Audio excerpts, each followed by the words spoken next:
ভালোবাসা, দুটো জিনিস তাদের মধ্যে অতিরিক্ত ছিল। একটি ছিল বড় লোভী, দ্বিতীয়টি হলো বড় প্রেমিক। একটা ছেলে দাঁড়িয়ে বলে আমি MA অনার্স করছি। ও মনিরউদ্দিন ভাই, আপনি যে বলছেন ওরা ছিল বড় লোভী, ওরা ছিল বড় প্রেমিক, আমরাও সেই দিক থেকে কম নাই। জানেন আপনি, কোন রকম যদি খবর পেয়ে যায় মনিরউদ্দিন হুজুর 5.5 লাখ টাকা কৃষ্ণনগর থেকে বহরমপুর নিয়ে যাচ্ছে, খবর যদি আমরা পেয়ে যাই, সাথে সাথে বড়ুয়াতে যে অ্যাটাক করে টাকা 5 লাখ ছিনতাই করে নিতে পারি, আমরাও বড় লোভী। আপনি বলছেন ওরা ছিল বড় প্রেমিক, আমরা প্রেমিকে কম। মোবাইলে নাম্বার 4টা আছে, 3টা ব্ল্যাক লিস্ট করে রেখেছি, একটা চলছে। ভাষাগুলো কি বোঝা যাচ্ছে না? আরো একটু বুঝিয়ে বলবো। আমি বলি ওদের মধ্যে দুটো জিনিস অতিরিক্ত ছিল। একটা হলো তারা ছিল বড় লোভী, আর একটা হলো তারা ছিল বড় প্রেমিক। ছেলেটা পট করে দাঁড়িয়ে চট করে বলে দিল, আমরা যদি খবর পেয়ে যাই মনিরউদ্দিন হুজুর টাকা 5 লাখ নিয়ে যাচ্ছে বড়ুয়া বেলডাঙ্গাতে, যে আমরা ছিনতাই করে নিতে পারি, আমরা কাউরি আল কেটে নিয়ে নিজের জমিটাকে বড় করতে পারি, আমরা লোভীতে কম, আমরা প্রেমিকে কম। আমি প্রতি বছর একটা একটা করে নতুন নতুন। আমার ভাইয়ের, আমার বন্ধুরা, আমি মনিরউদ্দিন দেখতে আলাদা, ভাষাগুলি আলাদা, শুনে মেজাজ খারাপ হবে কিন্তু বুঝে মেন মাইন্ড ফ্রি হবে, কিন্তু শুনে খারাপ লাগবে। এসব কি বলছে গো? এ জাগি জাগি জাগি রে মুসলমান, এ জাগি জাগি জাগি রে মুসলমান, চৌদিকে ফিরিয়ে দেখ তুই তৌহিদি ফরমান। এ জাগি জাগি জাগি রে মুসলমান, চৌদিকে ফিরিয়ে দেখ তুই তৌহিদি ফরমান। আমার ভাইয়ের, আমার বন্ধুরা রে, আমার আব্বা জান, সোনা চানেরা, তারা ছিল বড় লোভী, তারা ছিল বড় প্রেমিক। ওদের প্রেম এবং ওদের লোভ, আমাদের প্রেম এবং আমাদের লোভ তাদের সঙ্গে কখনো অ্যাডজাস্ট হতে পারে না, টোটালটাই ক্ষেত্র ভিন্ন। ভাইজান, বন্ধুরে, সিম্পল একটি সাধারণ কথা আপনাদের বলি, মনে কিছু নেবেন না। এই যে আমার কন্যারে ভাই বসে আছেন, ছেলেটার বিয়ে দেওয়া হলো, ছেলেটা বউ নিয়ে বাড়ি এলো, বাবা তার বলে আব্দুর রহিম তুই তাড়াতাড়ি গৌহাটি চলে যা। যাবি? বলা বাবা গো, বিষ খেয়ে মারা যেতে পারি, গৌহাটি যেতে পারি না। কেন? সন্ধ্যা লাগলেই হবে আমার সোহাগরাত, যেই রাত্রিটি আমার লাইফে কোনোদিন আসেনি, আর জীবনে আসবে কিনা তাও জানি না। আজকে নতুন বউ নিয়ে এসেছি, মাগরিবের পরে হবে আমার সোহাগরাত, হবে আমার ফুলসজ্জার রাত, হবে আমার বাসর রাত। বাজানে রে, বিষ খেয়ে মারা যেতে পারি, কিন্তু তোমার কথা রেখে আমি গৌহাটি যেতে পারি না। এই হলো 22 সালের যুবক। নাকি কথা বলেন না গো? একটু করেন না গো? আগে বলেন যাবে গো? একজন মাইকা कोई लाल है जो हम जाएंगे, कोई माइका लाल नहीं है। এই 2022 সালে কিন্তু আমার ভাইয়ের, আমার বন্ধুরা, এমনই এক ইতিহাস, এমনই এক ঘটনা মক্কার মাটিতে ঘটলো। ভাই গো, এই ছেলেটির নাম আমি তা জানি না, কিন্তু ওই দিন, সেই দিন, যেই দিন মক্কার মাটিতে আবু জেহেলের নেতৃত্ব, সেই দিন আমার নবীর ডাকে সাড়া দিল একজন নওজোয়ান তরুণ যুবক, নামটি হলো তার আব্দুল্লাহ, বাবার নাম হলো তার রাওয়াহা। আব্দুল্লাহ আব্দুল্লাহ বিন রাওয়াহা, রাওয়াহার বেটা আব্দুল্লাহ নতুন বউ নিয়ে বাড়ি এসেছে। বউ তার স্বামীরে দেখে নাই, স্বামী তার বউরে দেখে নাই। কিন্তু আজকে আমরা বড় সৌভাগ্যবান যে আমরা বউ বিয়ে হওয়ার পূর্বেই বউয়ের নাম্বার পাইয়া যাই না? তবে আপনাদের মুর্শিদাবাদ বিশেষ করে বেলডাঙ্গার ছেলেরা লোকেরা খুবই ভালো, জোরে বলি আলহামদুলিল্লাহ। তা আমাদের ওইদিকে দুলা ভাইয়ের সাথে মেয়ে দেখতে গেল, দুলা ভাইকে চিমটি কেটে বলল নাম্বারটা লাও যাবে না আমার ভাইয়েরা। তবে আমরা বিয়ের পূর্বেই বইয়ের নাম্বার পেয়ে যাই দুলা ভাইয়ের সাথে দেখতে যে। কিন্তু আজ থেকে 140, 45, 50, 65, 200, 250 বছর আগে ছেলে তার বড় ভাইয়ের উপরে ডিপেন্ড করত, ছেলে তার মায়ের উপরে ডিপেন্ড করত, ছেলে তার চাচা বাপের উপরে ডিপেন্ড করত। আমার আব্বা যাহা দিবে তাহাই আলহামদুলিল্লাহ। ছেলেরা তখন দেখতে যেত না। তবে আপনারা আমাকে প্রশ্ন করবেন যে ছেলেরা কি বিয়ের আগে বউ দেখতে যেতে পারে না?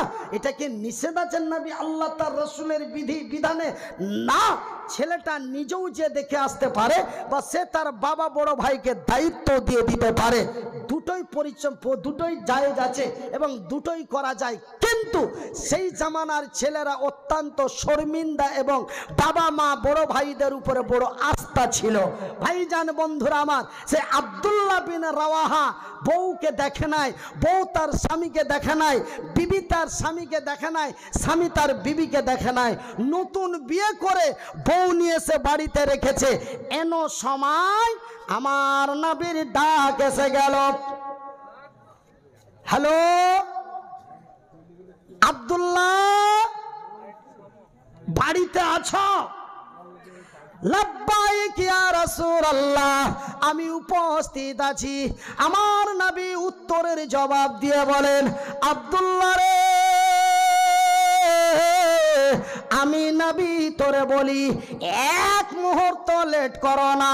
মৌতার প্রান্তে লড়াই চলছে, এই মৌতার প্রান্তে লড়াই হবে, অন্যায়ের প্রতিবাদ হবে, কোরআনের প্রতিষ্ঠিত হবে। আব্দুল্লাহ রে, এক মিনিট লেট করো না, তাড়াতাড়ি তৈরি হয়ে ময়দানে বেরিয়ে যাও। ভাই গো, আমার দয়ার হাবিব নবী মুহাম্মদুর রাসূলুল্লাহ, তিনি অতি রাহমাতুল লিল আলামিন। আব্দুল্লাহ যদি একটু নবীর কাছে দরখাস্ত করতেন, ইয়া রাসূলুল্লাহ, আপনি জানেন কি জানেন না, আপনি শুনেছেন কি শুনেননি, আমি আব্দুল্লাহ নতুন বউ নিয়ে আজকে এসেছি, নবী গো আগামী কালকে জয়েন করলে কি চলবে না? এই খবরটি যদি নবীর কাছে পরামর্শ স্বরূপ বলতেন, এক বাক্যে আমার রাসূল তাকে অর্ডার দিয়ে দিতেন। কিন্তু না না, তারা আল্লাহর দিনের পথে শহীদ হওয়ার জন্য তারা জান্নাতের লোভে পড়ে, নবীর ভালোবাসায় পড়ে এতটুকুন ভুরু কুঞ্চিত করলেন না, মনের মধ্যে কোনো ব্যথা তৃপ্তি আনলেন না। আমার রাসূল দয়ার হাবিব বিশ্বের নবী যখনই শব্দটি ব্যবহার করলেন, রে আব্দুল্লাহ তুমি তাড়াতাড়ি বেরিয়ে যাও, আল্লাহর নবীর কথা শুনে সঙ্গে সঙ্গে আব্দুল্লাহ বিন রাওয়াহা সঙ্গে সঙ্গে হাতে নিলেন তরোয়াল, হাতে নিলেন ঢাল, সরঞ্জাম খাবার বস্তু যা পেলেন নিয়ে তৈরি স্টিল হয়ে বাড়ি থেকে বেরিয়ে চলে যাচ্ছে। হ্যাঁ ভাই গো, এবার যখন বাড়ি থেকে বেরিয়ে চলে যাচ্ছে, বিবি তার পিছন থেকে ডাক দিয়ে বলছে, বিবি তার পিছন থেকে ডাক দিয়ে বলে, ওগো আব্দুল্লাহ, ওগো আমার প্যারা স্বামী, আমার স্বামী জান, হে আমার স্বামী আব্দুল্লাহ, বিদায় কালে একটু দেখা দেওয়া যাবে না? আব্দুল্লাহ উত্তরের জবাব দিয়ে বলে, না রে বিবি না, আমি তোমার সাথে দেখা করতে পারি না। বলে কেন গো স্বামী জান, তুমি কি আমার উপরে দুঃখিত নাকি? বলে না রে না, আমি তোমার উপরে দুঃখিত নয়, আমার রাসূলের ডাক এসেছে, আমি তৈরি হয়ে বেরিয়ে গেছি। এখন আমি যদি তোমার সাথে দেখা করতে যাই, তোমার সাথে দেখা করতে যে তোমার সুন্দরী রমণী টকটকে ঝকঝকে চেহারাখানা দেখে, যদি তোমার মুচকি হাসি দেখে আমি আব্দুল্লাহ যদি তোমার প্রেমে পড়ে যাই, যদি আমি তোমার মহব্বতে পড়ে যাই, আমি যদি তোমাকে ছেড়ে ময়দানে যেতে না পারি, আমার রাসূল আমাকে খুঁজবে আর বলবে আমার আব্দুল্লাহ কই, কেন আমাকে কমান্ডারের দায়িত্ব দেওয়া হয়েছে। না রে বিবি না, আমি তৈরি হয়ে বেরিয়ে গেছি, আমি দেখা করতে পারবো না। বিবি তার উত্তরের জবাব দিয়ে বলে, রে আব্দুল্লাহ, আল্লাহর কসম দিয়ে বলি, রে আব্দুল্লাহ, সৃষ্টিকর্তার কসম দিয়ে বলি, আমি তোমারে মুচকি হাসি দেব না, আমি তোমাকে কোনো প্রেম নিবেদন করব না, আমি তোমারে কোনো ভালোবাসা তৃপ্তি দিব না, আমি একটু তোমার চেহারাখানা দেখব, আমি তোমার একটু চেহারাখানা দেখতে চাই। ভাইজান, আমার আব্বা জানেরা, আপনার বিবি আপনাকে বিদায় দেয় 2 মাসের মতো, আপনার বিবি আপনাকে বিদায় দেয় 9 মাসের মতো, আপনার বিবি আপনাকে বিদায় দেয় 2 বছরের মতো, আপনার বিবি আপনাকে বিদায় দেয় 2 দিনের মতো, কিন্তু আব্দুল্লাহর বিবি সাহেবা প্রথম রাত্রেই তার স্বামীকে বিদায় দিচ্ছেন কাল কিয়ামতের দিন পর্যন্ত। সুবহানাল্লাহ বলবেন না? আল্লাহ নারাজ হয়ে যাবে। জোরে বলুন নারায়ে তাকবীর, নারায়ে তাকবীর। কতদিনের মতো স্বামীকে বিদায় দিচ্ছে? কিয়ামত। আমার ভাইয়ের, আমার বন্ধুরা, আমার আব্বা জানেরা, তবে ওই আল্লাহর বান্দি আব্দুল্লাহর বিবি সাহেবা, সেই মেয়েটাও কত ধৈর্য ধারিনী, সবুরকারিনী, এক নেক সলেহা মহিলা, যে স্বামীকে সাক্ষাৎ না করে সোহাগ রাত্রে স্বামীকে কি মহব্বতের বিদায় দিচ্ছে। তারা এত বড় বড় ইতিহাসগুলি কেন করতে পেরেছে? তার কারণটা হলো তাদের ভিতরে কিচ্ছু ছিল না, তাদের ভিতরে কিচ্ছু ছিল না। ওয়ানলি শুধুমাত্র 2টি জিনিস খুব খাতারনাক ভাবে ছিল। একটি হলো জান্নাতের লোভ, দ্বিতীয়টি হলো নবীর প্রতি ভালোবাসা। নবীর ভালোবাসাই পড়ে জান্নাতের লোভে পড়ে, নবীর ভালোবাসাই পড়ে জান্নাতের লোভে পড়ে।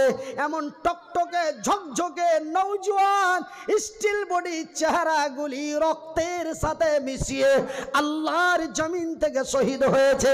তাদের একটাই কারণ ছিল আল্লাহর জান্নাত, দ্বিতীয় কারণটি ছিল নবীর মহব্বত।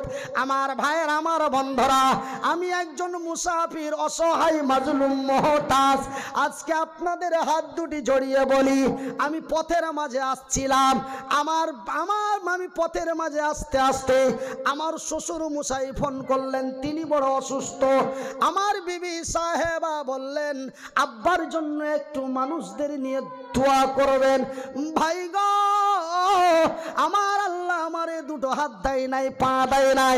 আমার পূর্বে আমার মুফতি সাহেব বক্তব্য দিচ্ছিলেন, তিনি বললেন মুসাফিরের দোয়া আমার আল্লাহর দরবারে গ্যারান্টি কবুল হয়। তবে তিনি একটা বলেছেন, কিন্তু উনি টাইমের অভাবে আরো 2টি বলেননি। আল্লাহর নবী, দয়ার নবী, বিশ্বর নবী বলেছেন আল্লাহর আকাশের নিচে জমিনের উপরে মাত্র 3 জন অথবা 3 প্রকার তথা 3 শ্রেণী ব্যক্তির দোয়া আমার আল্লাহর দরবারে গ্যারান্টি সহকারে কবুল হয়। এই 3 জন ব্যক্তি বা 3 শ্রেণী ব্যক্তির দোয়া কবুল হয়, এই কথাটা আমি মনিরউদ্দিন বললাম। কেউ সন্দেহ করলো, হোয়াট, এমনটাই কি হতে পারে? এমন কেউ যদি সন্দেহ করে, অবিশ্বাস করে, আল্লাহর নবীর ইতিহাসে পাওয়া যায় সেই লোকটার ইমানের খাতা থেকে নামটা কেটে বেঈমানের খাতায় উঠে যাবে। সাহাবীরা বলেন ইয়া রাসূলুল্লাহ, ইয়া হাবিবাল্লাহ, ওই 3 জন অথবা 3 শ্রেণী কারা? আমার রাসূল, দয়ার নবী, বিশ্বের নবী বললেন, সহিহ আল বুখারীর হাদিস, রাসূল বললেন ওই ব্যক্তির দোয়া আমার আল্লাহ রিটার্ন করেন না যেই ব্যক্তিটি আল্লাহর জমিনে বড় মুসাফির। নাম্বার 2, ওই ব্যক্তির দোয়া আমার আল্লাহ রিটার্ন করেন না, যেই ব্যক্তিটি আল্লাহর জমিনে বড় মাজলুম।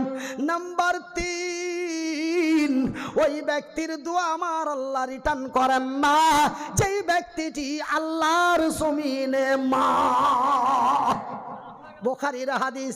আমার আল্লাহ মায়ের দোয়া গ্যারান্টি কবুল করেন, আমার আল্লাহ মাজলুমের দোয়া গ্যারান্টি কবুল করেন, আমার আল্লাহ মুসাফিরের দোয়া গ্যারান্টি কবুল করেন। ভাই গো, আমি বিহার থেকে এসেছি বাঙ্গাল, বাঙ্গাল থেকে চলে যাওয়া উড়িষ্যা বর্ডার মেদিনীপুর। এমনি করতে করতে আল্লাহ যদি হায়াতে সুস্থ বাঁচিয়ে রাখে, তবে ভাই গো এপ্রিল মাসের 3 তারিখ পর্যন্ত নয়, জুন মাসের 12 তারিখের আগে একটা দিন ছুটি নাই। আমার ভাইয়ের, আমার বন্ধুরা, এমন প্রতিদিন সফরের হালাতে আপনাদের জন্য দোয়া করব। ভাইজান, ওই আব্দুল্লাহ এবং আব্দুল্লাহর বিবি সাহেবা, হানজালা এবং হানজালার বিবি সাহেবা, ভাইজান আবু দাহাদা এবং আবু দাহাদার বিবি সাহেবা, তারা জান্নাতের লোভে পড়ে, নবীর প্রেমে পড়ে যদি সোহাগ রাত্রের স্বামীকে বিদায় দিতে পারে, যদি মিলনের অবস্থায় স্বামীকে ছেড়ে দিতে পারে, যদি যদি যদি জান্নাতের লোভে পড়ে সেই খেজুরের বাগানটি দিয়ে দিতে পারে, ভাই গো তারা জান্নাতের গাছের লোভে পড়ে, তারা জান্নাতের লোভে পড়ে যদি এমনটাই ইতিহাস করতে পারে। আমার রাসূল দয়ার হাবিব বললেন, সহিহ আল বুখারীর হাদিস, রাসূল বলেন, মান বানা লিল্লাহি মসজিদান বানাল্লাহু লাহু বাইতান ফিল জান্নাত। যারা আল্লাহর ঘর বানায়, আল্লাহ তাদের ঘর বানায়। আল্লাহর ঘর বানা হয় মির্জাপুরে নাকি? মির্জাপুর আপনার গাঁও মুর্শিদাবাদে ছিল না? সেই নবাবের যুগে তো ওইখান থেকে মির্জাপুর নাকি? আচ্ছা, এটা কোনো একটাতে হয়ে গেছে। তো এই মির্জাপুর, আল্লাহর ঘর বানা হয় মির্জাপুরে, আমার আল্লাহ বান্দার ঘর বানাই তার জান্নাতে। একবার জোরে বলি নারে তাকবীর। আমার ভাইয়ের, আমার বন্ধুরা, আমি মনিরউদ্দিন ঘড়িতে রাত্রি প্রায় 1টা বাজতে যায়, এই মতো হাত দুটি তুলে দোয়া করব, কেউ চলে যাবেন না। দিতে পারুন আর নাই পারুন, দেন আর নাই দেন, এই মতো লোকটির দোয়া নিয়ে যান, এই মতো লোকটিকে দোয়া দিয়ে যান। ভাই গো, আমি মনিরউদ্দিন হাত দুটো দেয় নাই, পা দুটি দেয় নাই, আমার আল্লাহ চোখ দুটি দিয়েছে। আল্লাহর দেওয়া চোখ দুটি দিয়ে আল্লাহ তার রাসূলের বিধি বিধানের মধ্যে পড়ে দেখলাম, মাদ্রাসা মসজিদের চাঁদা কোনো আলেম বা কোনো ব্যক্তি চাইলো, এবার যারা উঠে পাঠে চলে যায়, এরা হলো আল্লাহ তার রাসূল এবং নবীর মাদ্রাসা এবং আল্লাহর ঘর মসজিদের বড় 1 নম্বর শত্রু। চা 2 মিনিটের মতো বন্ধ করে, অনলি 2 মিনিট। মারাত্মক কথা হচ্ছে, সবচাইতে বড় শত্রু মসজিদের ওই নবীর মাদ্রাসার বড় শত্রু দুশ্মন ওই যে নবীর ইতিহাসের কথা শুনলো, নবীর জীবনের কথা শুনে চোখের পানি ফেলে জামা ভিজিয়ে দিল। আর আমার নবী বললেন, মান বানা লিল্লাহি মসজিদান বানাল্লাহু লাহু বাইতান ফিল জান্নাত। যারা আল্লাহর ঘর বানায়, আল্লাহ তাদের ঘর বানায়। আপনারা আছেন, এই মির্জাপুর মসজিদের জন্য একজন দাঁড়িয়ে টাকা 10,000 দিবেন। কথাটা শোনা মাত্রই নিজেও গেল, বন্ধুকে ডেকে নিয়ে চলো, ওয়াজ আর হবে না গো, চাঁদা করছে, বাড়ি চলো।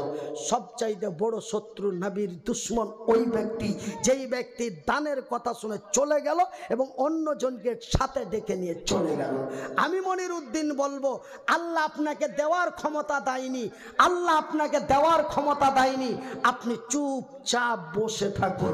কিন্তু কেউ দিচ্ছে, আপনি চুপচাপ বসে থাকুন, কেউ দিচ্ছে, ওকে দোয়াটা দিয়ে যান, আল্লাহর রহমত তোর উপরে নাজিল হয়ে যাবে। জোরে বলুন।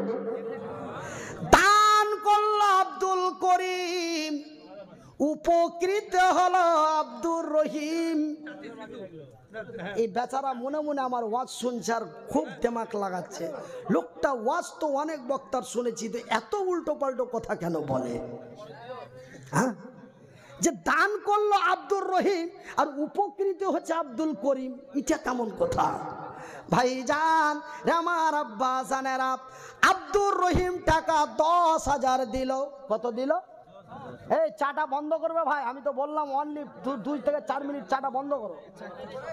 মারাত্মক কয়েকটা কথা চলছে অনেক জায়গায়, অশিক্ষিত জায়গাতে যখন যায় এই সব কথাগুলি বললে স্টেজ থেকে নামিয়ে দেওয়ার চেষ্টা করে, কিন্তু কথাগুলি খুব আমি জানি।